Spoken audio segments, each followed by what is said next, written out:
Awesome. So I want to be respectful of your time. I think we snagged 30 minutes, and we'll probably have some folks kind of trickling in as we go. But Sure. If you want, let me kind of give like a quick intro to what we're trying to do here, and then we can kind of get right into the question answer stuff. Yeah, let's go. All right. So my name's No Autopilot. I attempted to become a first-time founder earlier this year. Was working on a layer 3 blockchain that we were hoping to roll up Immutable as Immutable rolled up Ethereum. And through that process, we really struggled with a lot of different things, made a lot of mistakes, and ultimately kind of had to put it on hold. And at the end of it, I wished that there was a place I could go to get advice from people who have kind of done this before to make my journey a little less painful. So we created the Gaming Startup Collective, which is where you are right now. 90% of the folks in here are founders. So they run the gamut between, successfully exited, first-time founders, single dev, and it's all around Web3 gaming. So we invite folks like yourself to come in, share information with us, and we record these sessions, put it up on our socials, and try and disseminate to founders to hopefully help them as well in their journeys. But yeah. Awesome. Yeah, I think it's a great initiative. Like you say, there's a lot of founders out there, and I think a lot of us feel the same way, that it is a lonely journey. There's a lot of mistakes, but you have to bear the brunt of all of them, all the good and the bad. And having a really close peer network that understand, the decision making and context switching and the challenges that just come with being a founder.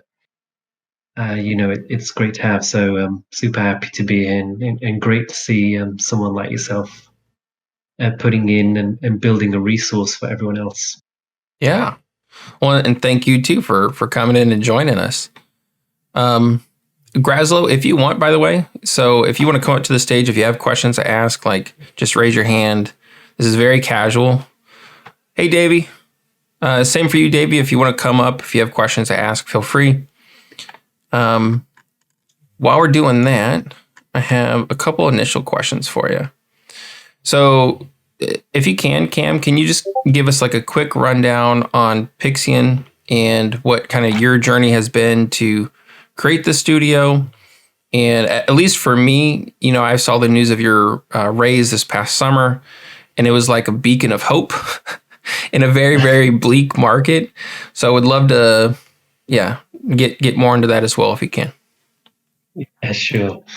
So my background, fortunately, I've been in gaming for my entire career, and it's almost 15 years now. And my first gig in the gaming industry was, again, super fortunate. I was a game designer at Konami, a Japanese game studio, and I was working on two of their IPs as a game designer. Firstly, Silent Hill on console, and then eventually moved to working with Konami and Kojima Productions on the Metal Gear series. And that was a great learning experience because I was working on two huge AAA IPs that had a huge amount of history, big budget, but very big expectations too. And so I did that for a few years before then transitioning from the product side to the more operational side. And that's where, right place, right time, Konami were taking over the Yu-Gi-Oh brand, which is best known for its anime and maybe TCGs. And they were about to launch all their Yu-Gi-Oh, I guess their Yu-Gi-Oh brand in Europe. And luckily I was given a role to build the European division for Yu-Gi-Oh. I still question as to why they gave me the role because I had no operational experience at that time, but they saw something there, and it helped that I did a good job as a game designer. I always spent a lot of time trying to learn and do more outside of my role. And of course, I was Also someone that used to import Yu-Gi-Oh trading cards when I was younger from the US. And so I knew I knew a little about the game, and maybe that helped. And that was an incredible experience because we went from zero um, to over 75 people internally, 50 externally, hundreds of million in revenue per year, budgets that are several million per year. And the goal was we want to overtake Pokemon as in terms of gross revenue. Um, and so we wanted to not only do that, but build Yu-Gi-Oh as a brand as one of the best and well-known TCG brands in the space. Fortunately, we did that in free. We overtook Magic the Gathering and Pokemon in gross sales. We overtook them in terms of airtime, and we took a few of their prime time slots on European TV. We built out, and this is probably the thing that I was most passionate about. We built out what was our grassroots competitive, what we called organized play, and now we call it esports. But 12 years ago, no one called it esports back then.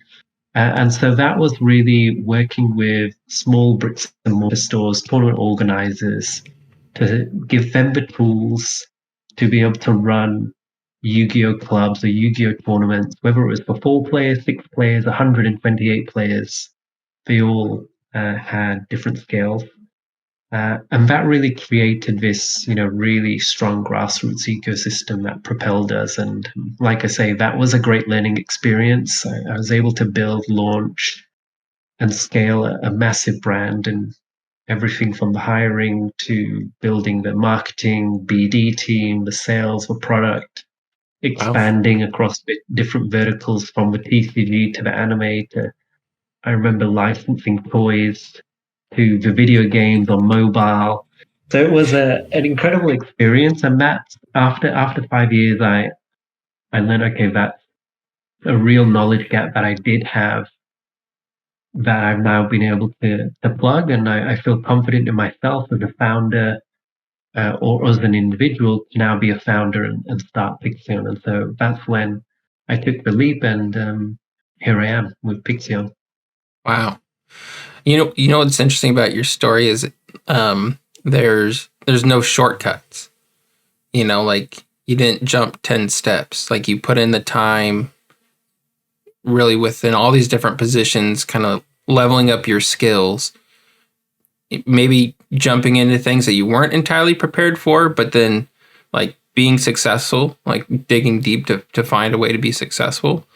And you have the results to kind of prove it, which I think, and I guess correct me if I'm wrong, but I would think when you go to teams around fundraising for your own project, those are, especially in the early stage, those are things that they weigh very heavily in their decision making on, potentially supporting you in your journey. Yeah, for sure. I think that experience, was really important. And one thing that I'd say is was fortunate for me is that I was almost on the training wheels of building this huge brand, and there was a huge expectation, but I also had a huge amount of resource and support that I Mm. could eventually lean onto. This is a public listed company with billions of dollars in revenue, and their expectation is you come out swinging and you make hundreds of millions of dollars a year. And they have goals like overtake Pokemon. That's not It's a big, something that it's a most big goal. companies would have ambition to do. And so that gave me, I guess, a sort of a safety net where I knew if I made errors or if I made a wrong decision, they had the resources to help me, back myself up and get out of it. And that's a completely different story. Like as you know, when it comes to startup life, where $1 has to be worth $1,000. Yeah. You have to have a different level of resilience, and you have to jump into it. I think different characteristics of yourself to try and, like I say, stretch as much efficiency out of every fiber you have and everything that you're able to build. Mm. So for like teams, and I guess it's kind of a hard question to answer because there's so many different ways or so many different types of people right now who are building. So like you have maybe someone who's making their first game. Then you have maybe people who have built products in Web2, like with well-known studios. They're like creating MVPs, like playable MVPs. They're getting like some initial community traction. Um, what would you, I guess, what advice would you give those early stage founders on how to think about getting to the point where they can successfully raise their seed round? Like, like what steps would you say you have to check these boxes before you go knocking on doors, or it's kind of a waste of time? Yeah, I think I'd say there's no one size fits all, but I can definitely provide like a general schema of what I see and what I know from speaking to, hundreds of investors over the last few years. Um, First, I'd say don't go into your seed round, raise a pre-seed round, and work with and bring on incredible angel investors, because those angel investors are really going to work for you. If you find the right ones that are really aligned, they're going to be an incredible resource. And we're lucky that we went that way, and I was able to call upon, the VP of King and the director of marketing at King, and they scaled King and Candy Crush. They were at King before it was the behemoth that was sold to Blizzard, 7, 8 years ago now. And so they have some incredible history and a track record for me to be able to now just try and knowledge share and soundboard off. And those first 7, 8 months after we brought them on board, not only does it give us even more credibility, because now we've got these incredible investors that have built $1 billion or incredible angels that themselves have been in the operational seat, have built $1 billion companies or have been influential in building $1 billion companies, and they've backed us when we've got nothing more than an idea. And so that, I think, is important in the narrative and coming into your seed round. I mean, I'd say some of the things that you want to be able to check off is, the more validation you can show, the better. Of course, investors are always, it's investing early on, is a risky business, but investors are risk averse. Yeah. They, if they could, they'd want as much validation, as much proof points as you can show them, so they can hedge against and say, okay, well, this is a team that I can bet on. But having said that, depending on things like valuation, I think if you don't have maybe the background of someone that has been in the industry and someone that has been able to scale or have success, then I'd say you definitely have to go down the route of proving yourself a lot more and showing that there's validation in the idea that you have. There's ex VPs at Blizzard and Riot, and they come out and they go to A16Z and they raise 20 million with just an idea and and their background, and that continues to still be a case for some of them. But for those that aren't VPs at Riot for the last 10 years, yeah, I'd say first have, if you can, validation from angels that they back you, because that's going to create a more credible story for investors to say, okay, I want to follow going into your seed. The second is have more than just a pitch deck. It's really important that you've got more than an idea at this stage. If even if it's a playable demo, even if you've only shared it with a small Discord server, even if it's just friends and family, or qualitative or quantitative feedback, however you've been able to do it, show some, I guess, proof points that you've been able to validate your thesis and your vision in the product that you're building. Interesting. Okay, so in my time, I have not interacted with angels. We went from bootstrap, and again, I told you we made a lot of mistakes. We went straight from bootstrap to trying to raise $3 million in a bear market as first-time founders. Not the best plan. But for someone who maybe doesn't have a network of angels just yet, but you built something, you validated that the market's kind of reacting to it positively, like how would you advise someone to find angels? Like how to start those conversations? Yeah, sure. I mean, we're blessed that we're in, a digital age where everyone is either an email, a ping, a DM away. Now, not everyone will, of course, respond, but there's no shying away. You just need to put the hours in.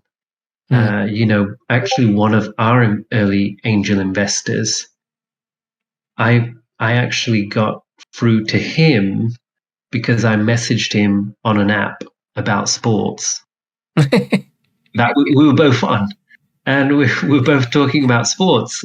And then we realized, well, I've been in the gaming industry, and oh, actually, he's just built and is building $1 billion plus company at King that he's just exited. And so that's when we started to talk about gaming.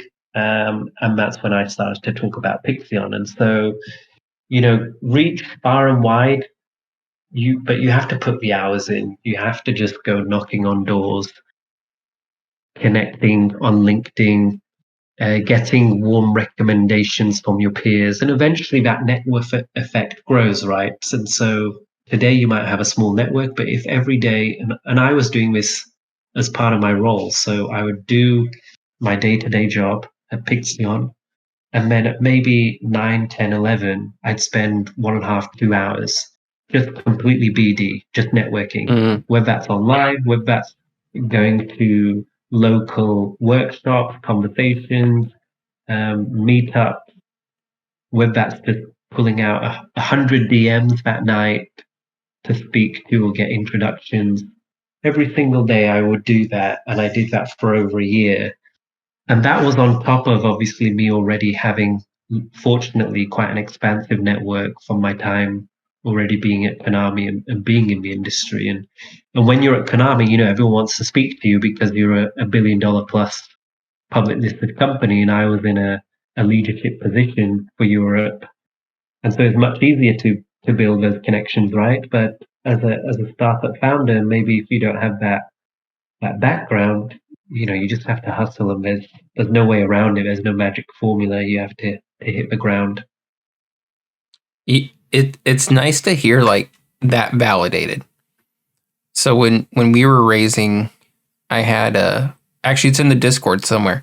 It's a list of like 250 VCs, and I would chase them down to the best of my ability across LinkedIn or Twitter DMs or whatever. And at times it's hard because, obviously the response rate is very low. But then you start wondering, man, is there a smarter way to do this? Like, is there a more efficient way? Should I be spending this time improving my product and then like circle back? Like, there's just a lot of things that I think I overcomplicated, maybe trying to find a shortcut. And to your point, there is no shortcut. Just keep going. Yeah, like I say, 1 + 1 = 2, and you keep doing that every single day. Eventually, it really adds up. So you create that compounding effect, and I'd love to be able to go from 0 to 100, but like you say, there's no shortcut, and you just have to put in the hard work. And I wouldn't see it as separating what you just said, where should I spend time on my product? Yes, you should spend time on your product. But then, like I say, after I'd finished my day at maybe 8, 9 p.m., I go, right, now this is my networking time. This is where I grow the value that I can bring to this studio by the connections and the people that I can connect it to. And so see that as a really important part of any founder's role. Interesting. Yeah, so it's almost like, so you have your, like what do they call it?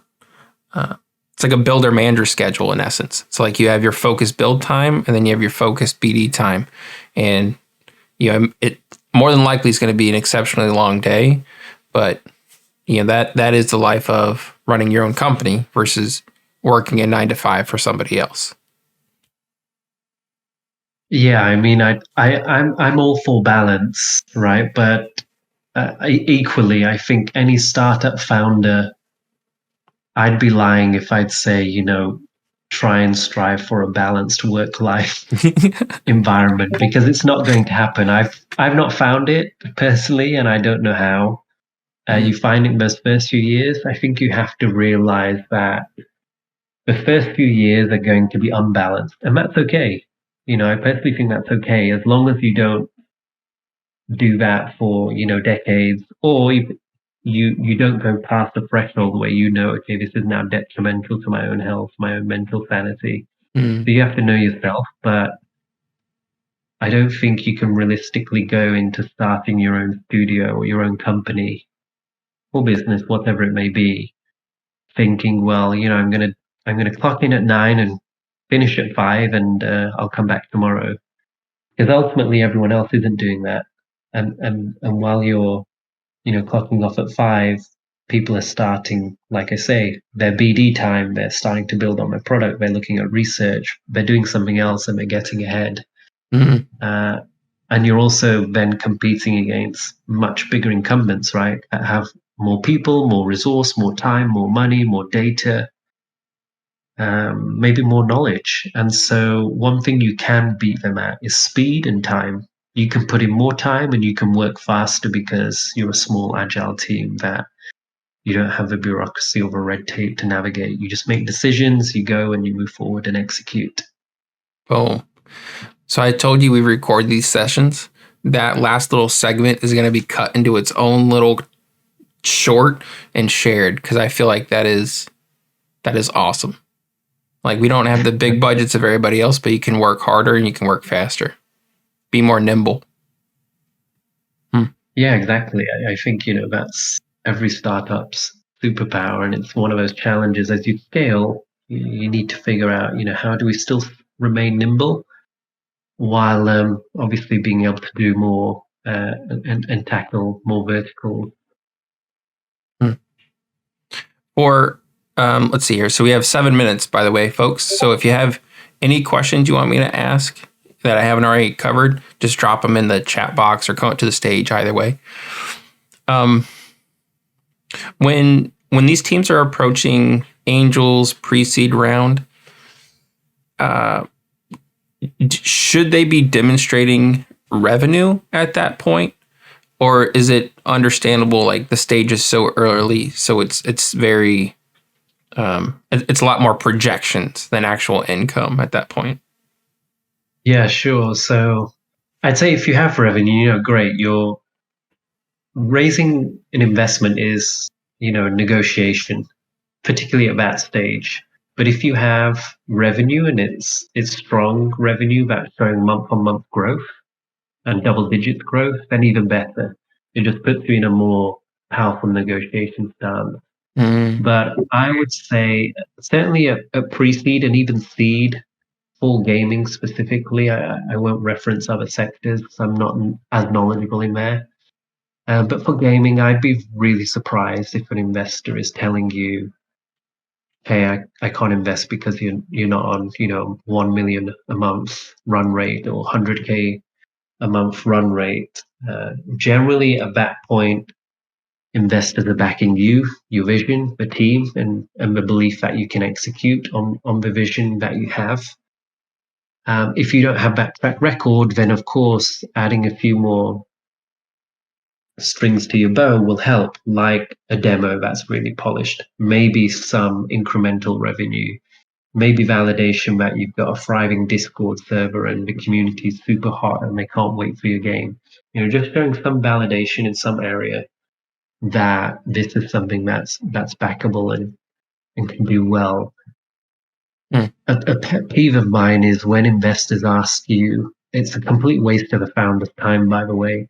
And I challenge every founder to have the courage to say this is bullshit, and not to give any forecasts. Definitely pre-seed round, because anything you say, I say, when you've not got your business and your product up and running, when you've got no users playing, the numbers that you forecast are, absolute rubbish. That's not disrespectful to you. The numbers I'd give are rubbish because they're so hypothetical. They're based on so much theory that the reality is going to be very different. And so all it does is it just wastes the founder's time, unless an investor is wanting to gauge your commercial acumen. Then sure, maybe that's an exercise that's worthwhile, but you should ask them if that's something that's the goal. Because if it's, hey, tell me I'm going to make 10 million next month, anyone can do that. Doesn't mean you will, right? So the Yeah. numbers really mean nothing at pre-seed stage. I'd even say at seed stage, it's only once the product's launched and you've got monetization in that you can then start forecasting what your payback cycles are. And it's based on your game, not what you're seeing on Sensor Tower or Data AI or some report that's been given to us by a third party, because that's not your game, it's other studios' games. And that can give you directional insight as to maybe the capabilities and the potential, but it forecasts, like I say, a personal pet peeve of mine. We had a conversation last week with a VC, and one of the things we talked about were like moving milestones. So, first it was you have to have a playable demo, and then you show them the playable demo. It's like, well, now you need to show user engagement. So you come back, show the user engagement, and so it's like staking like your flag in the ground as to having confidence going into those negotiations and not chasing their metrics, but really having the courage to lead the conversation, lead the negotiation as best you can. Yeah, it's a really good lesson, and one that I also learned pretty quickly is that move on fast. Learn and figure out, is this investor interested? And if they aren't, just move on, because they're just now eating into your time that you could spend with an investor that is actually really excited about what you're doing. And ultimately, you only need a couple of yeses, depending on how much you're raising. And so spending your time chasing a no is going to be a real big time sink. And raising around the funding is already a big time sink that distracts you from, your operational and core responsibilities, depending on your role within the studio. And so, yeah, I would say figure out who's really interested, and if they're not, I know instinctively we always think, well, maybe I can persuade them or change that no to a yes.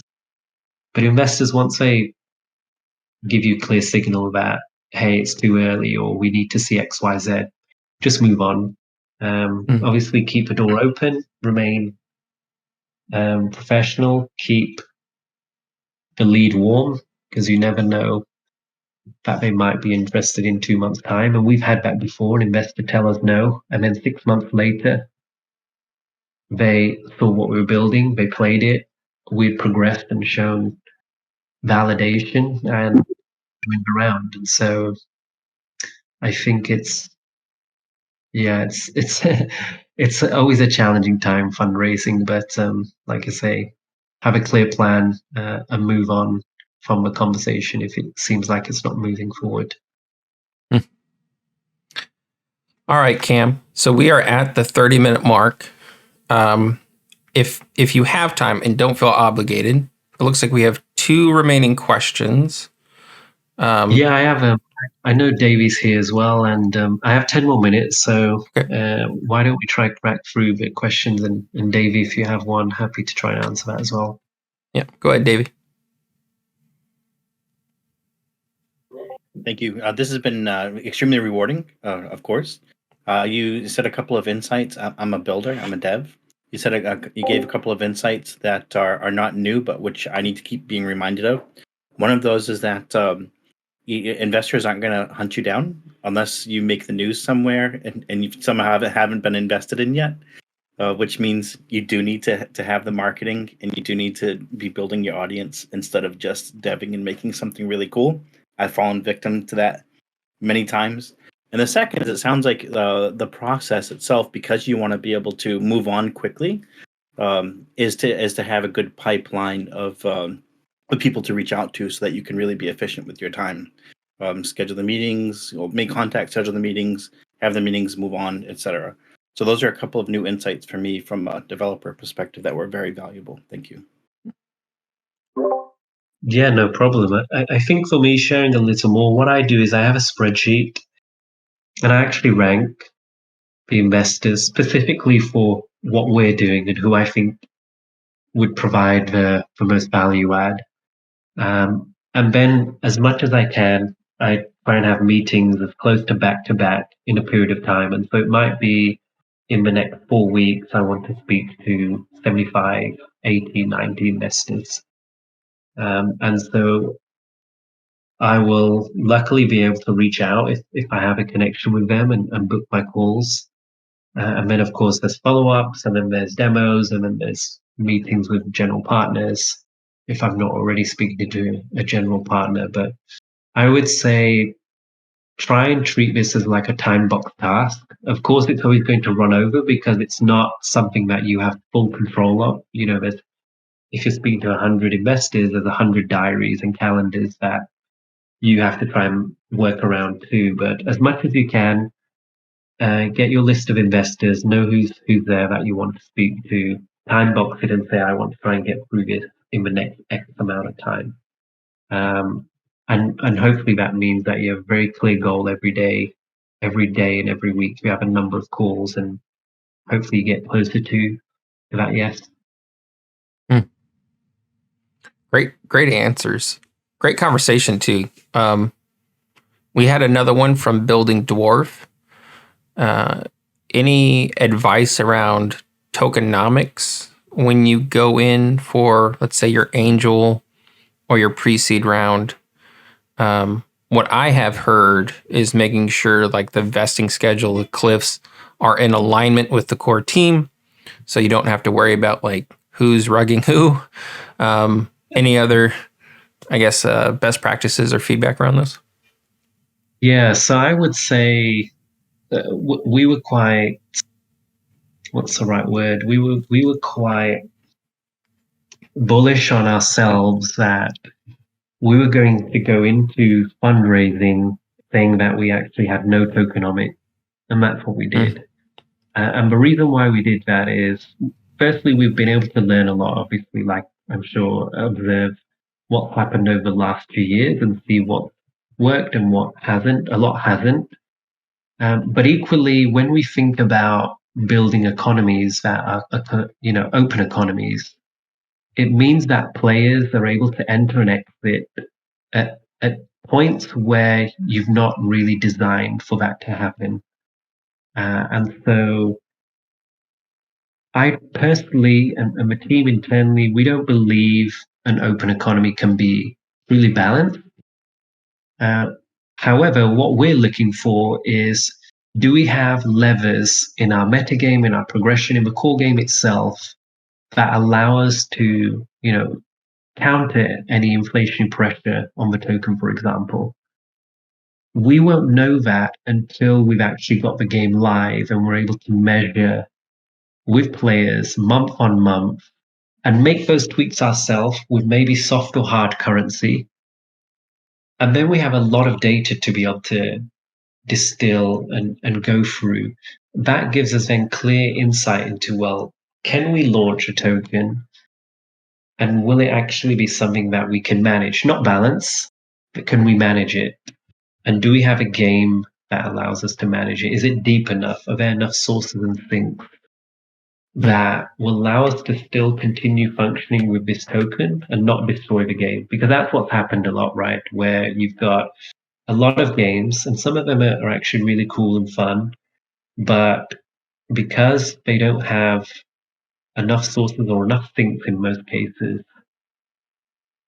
that token just has very little utility that's backing it. And so it's therefore not resilient to any price action movement that you're seeing in the market. It's almost completely dependent, and that's why you see nearly all tokens, once we hit the bear market, drop to 90+% to what they were at all-time highs. And so I think our stance was, we're not going to launch token yet. We don't know if we're going to launch token yet.